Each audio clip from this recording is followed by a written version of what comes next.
जय श्री राम, जय बागेश्वर धाम, जय गुरु कृपा। आज हम वाल्मीकि रामायण के अयोध्या कांड के 91 सर्ग को हिंदी में पढ़ेंगे। जय राम रमारमणं समनं भव ताप भयाकुल पाहि जनं मव देश सुरेश रमेश विभो शरणागत मागत पाहि प्रभो। जय राम रमारमणं समनम। जय श्री राम। 91वां सर्ग हिंदी में। जब भरत ने उस आश्रम में ही निवास का दृढ़ निश्चय कर लिया, तब मुनि ने कैकेयी कुमार भरत को अपना आतिथ्य ग्रहण करने के लिए न्योता दिया। यह सुनकर भरत ने उनसे कहा, मुने, वन में जैसा आतिथ्य सत्कार संभव है वह तो आप पाद्य अर्ध और फलमूल आदि देकर कर ही चुके। उनके ऐसा कहने पर भरद्वाज जी भरत से हंसते हुए से बोले, भरत, मैं जानता हूँ मेरे प्रति तुम्हारा प्रेम है, अतः मैं तुम्हें जो कुछ दूंगा उसी से तुम संतुष्ट हो जाओगे। किंतु इस समय मैं तुम्हारी सेना को भोजन कराना चाहता हूँ। नरश्रेष्ठ, इससे मुझे प्रसन्नता होगी और जिस तरह मुझे प्रसन्नता हो वैसा कार्य तुम्हें अवश्य करना चाहिए। पुरुष प्रवर, तुम अपनी सेना को किस लिए इतनी दूर छोड़कर यहाँ आए हो? सेना सहित यहाँ क्यों नहीं आए? तब भरत ने हाथ जोड़कर उन तपोधन मुनि को उत्तर दिया, भगवान, मैं आपके ही भय से सेना के साथ यहाँ नहीं आया। प्रभु, राजा और राजपुत्र को चाहिए कि वे सभी देशों में प्रयत्न पूर्वक तपस्वी जनों को दूर छोड़कर रहें। भगवान, मेरे साथ बहुत से अच्छे अच्छे घोड़े, मनुष्य और मत वाले गजराज हैं जो बहुत बड़े भूभाग को ढककर मेरे पीछे पीछे चलते हैं। वे आश्रम के वृक्ष, जल, भूमि और पर्णशालाओं को हानि न पहुंचाएं, इसलिए मैं यहाँ अकेला ही आया हूँ। तदंतर उन महर्षि ने आज्ञा दी कि सेना को यहीं ले आओ। तब भरत ने सेना को वहीं बुलवा लिया। इसके बाद मुनिवर भरद्वाज ने अग्निशाला में प्रवेश करके जल का आचमन किया और ऊँट पहुँचकर भरत के आतिथ्य सत्कार के लिए विश्वकर्मा आदि का आवाहन किया। वे बोले, मैं विश्वकर्मा तो इष्टा देवता का आवाहन करता हूँ। मेरे मन में सेना सहित भरत का आतिथ्य सत्कार करने की इच्छा हुई है, इसलिए इसमें मेरे लिए वे आवश्यक प्रबंध करें। जिनके अगुआ इंद्र हैं उन 3 लोकपालों का मैं आवाहन करता हूँ। इस समय भरत का आतिथ्य सत्कार करना चाहता हूँ, इसलिए मेरे लिए वे लोग आवश्यक प्रबंध करें। पृथ्वी और आकाश में जो पूर्व एवं पश्चिम की ओर प्रवाहित होने वाली नदियां हैं उनका भी मैं आवाहन करता हूँ। वे सब आज यहाँ पधारें। कुछ नदियाँ मेरे प्रस्तुत करें। दूसरी अच्छी तरह तैयार की हुई सुरा ले आवें तथा अन्य नदियाँ ईख के पोरुओं में होने वाले रस की भांति मधुर एवं शीतल जल तैयार करके रखें। मैं विश्वास हाहा और हु विश्वासु हाहा और हु आदि देवगंधर्वों का तथा उनके साथ समस्त अप्सराओं का भी आह्वान करता हूँ। घृताची, विश्वाची, मिश्रकेशी, अलम्बुसा, नागदत्ता, हेमा, सौमा तथा आद्री कृतस्थली का भी मैं आवाहन करता हूँ। जो अप्सराएं इंद्र की सभा में उपस्थित होती हैं तथा जो देवांगनाएं ब्रह्मा जी की सेवा में जाया करती हैं उन सबका मैं तुम्बुरु के साथ आह्वान करता हूँ। वे अलंकारों तथा नृत्य गीत के लिए अपेक्षित अन्य उपकरणों के साथ यहाँ पधारें। उत्तर कुरु वर्ष में जो दिव्य चैत्र रथ नामक वन है, जिसमें दिव्य वस्त्र और आभूषण ही वृक्षों के पत्ते हैं और दिव्य नारियां ही फल हैं, कुबेर का वह सनातन दिव्य वन यहीं आ जाए। यहाँ भगवान सोम मेरे अतिथियों के लिए उत्तम अन्न, नाना प्रकार के भक्ष्य भोजले और चौस की प्रचुर मात्रा में व्यवस्था करें। वृक्षों से तुरंत चुने गए नाना प्रकार के पुष्प, मधुत आदि पेय पदार्थ तथा नाना प्रकार के फलों के गूदे भी भगवान सोम यहाँ प्रस्तुत करें। इस प्रकार उत्तम व्रत का पालन करने वाले भरद्वाज मुनि ने एकाग्रचित और अनुपम तेज से संपन्न हो शिक्षा और स्वर से युक्त वाणी में उन सबका आवाहन किया। इस तरह आह्वान करके मुनि पूर्वाभिमुख हो हाथ जोड़े मन ही मन ध्यान करने लगे। उनके स्मरण करते ही वे सभी देवता एक एक करके वहाँ पहुँचे। फिर तो वहाँ मलय और दरदुर नामक पर्वतों का स्पर्श करके बहने वाली अत्यंत प्रिय और सुखदायिनी हवा धीरे धीरे चलने लगी, जो स्पर्श मात्र से शरीर के पसीने को सुखा देने वाली थी। तत्पश्चात में एक गढ़ दिव्य पुष्पों की वर्षा करने लगी। संपूर्ण दिशाओं में देवताओं की दुदुम्बियों का मधुर शब्द सुनाई देने लगा। उत्तम वायु चलने लगी। अप्सराओं के समुदायों का नृत्य होने लगा। देवगंधर्व गाने लगे और सब और वीणाओं की स्वर लहरियाँ फैल गईं। संगीत का वह शब्द पृथ्वी, आकाश तथा प्राणियों के कर्ण कोहरों में प्रविष्ट होकर गूंजने लगा। आरोह अवरोह से युक्त वह शब्द कोमल एवं मधुर था, समताल से विशिष्ट और लय गुण से संपन्न था। इस प्रकार मनुष्यों के कानों को सुख देने वाला वह दिव्य शब्द हो ही रहा था कि भरत की सेना को विश्वकर्मा का निर्माण कौशल दिखाई पड़ा। चारों ओर 5 योजन तक की भूमि समतल हो गई। उस पर नीलम और बैदूर मणि के समान नाना प्रकार की घनी घास छा रही थी। स्थान स्थान पर बेल, कैत, कटहल, आंवला, बिजौरा तथा आम के वृक्ष लगे थे जो फलों से सुशोभित हो रहे थे। उत्तर कुरुवर्ष से दिव्य भोग सामग्रियों संपन्न चैत्ररथ नामक वन वहाँ आ गया।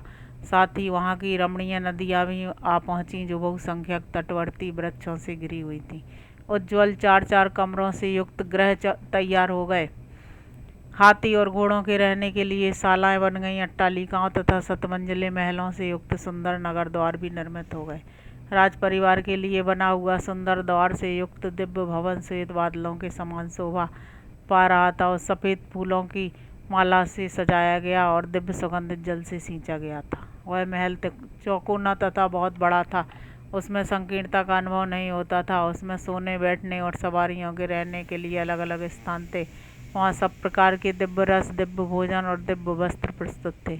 सब तरह के अन्न और धुले हुए स्वच्छ पात्र रखे गए थे। उस सुंदर भवन में कहीं बैठने के लिए सब प्रकार के आसन उपस्थित थे और कहीं सोने के लिए सुंदर शैय्याएं बिछी थी।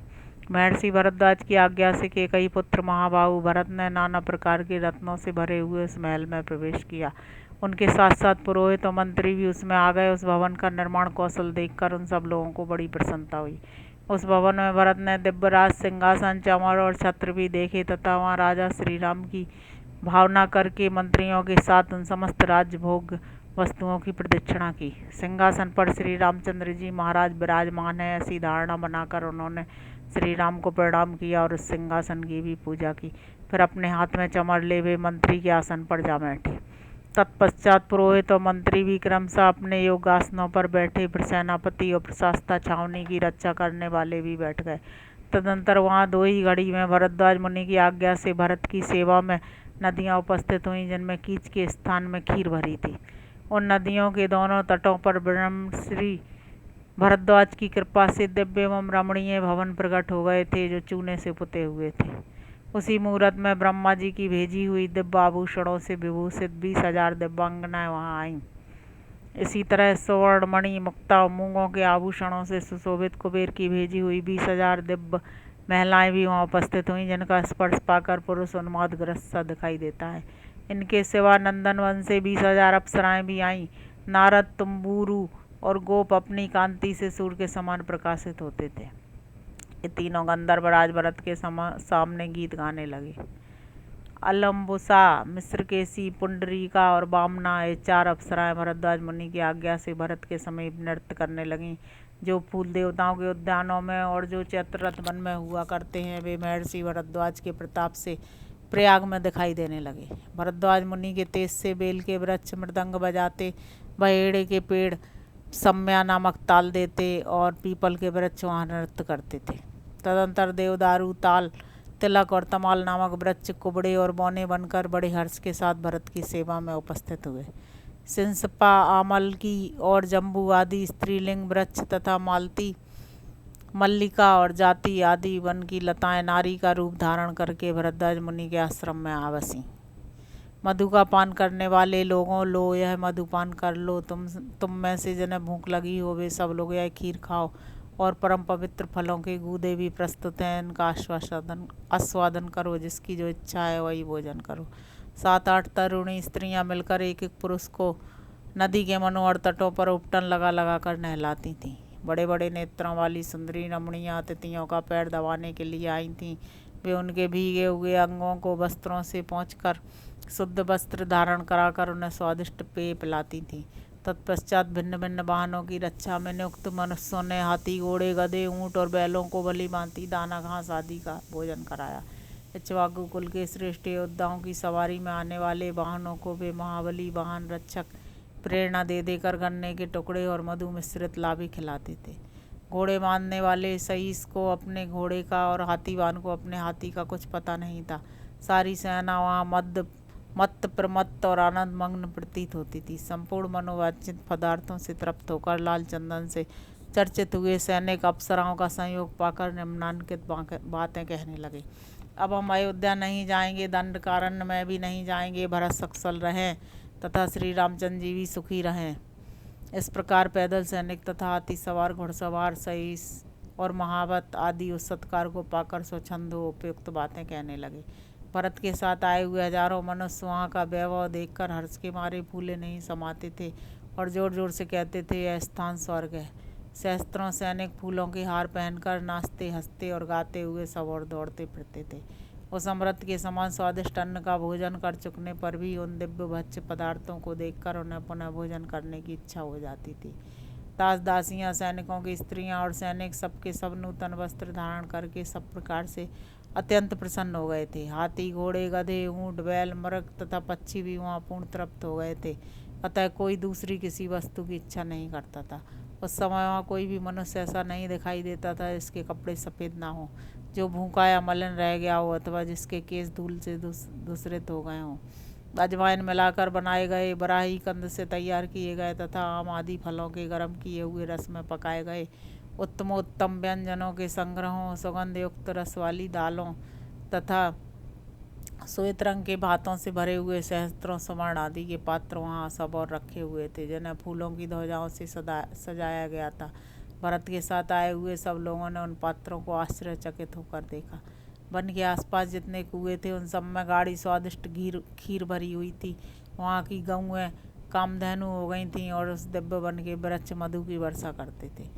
भरत की सेना में आए हुए निषाद आदि निम्न वर्ग के लोगों की तृप्ति के लिए वहाँ मधु से भरी हुई बावड़ियाँ प्रकट हो गई थीं तथा उनके तटों पर तपे हुए पिठर में पकाए गए मृग, मोर और मुर्गों के स्वच्छ मांस भी ढेर के ढेर रख दिए गए थे।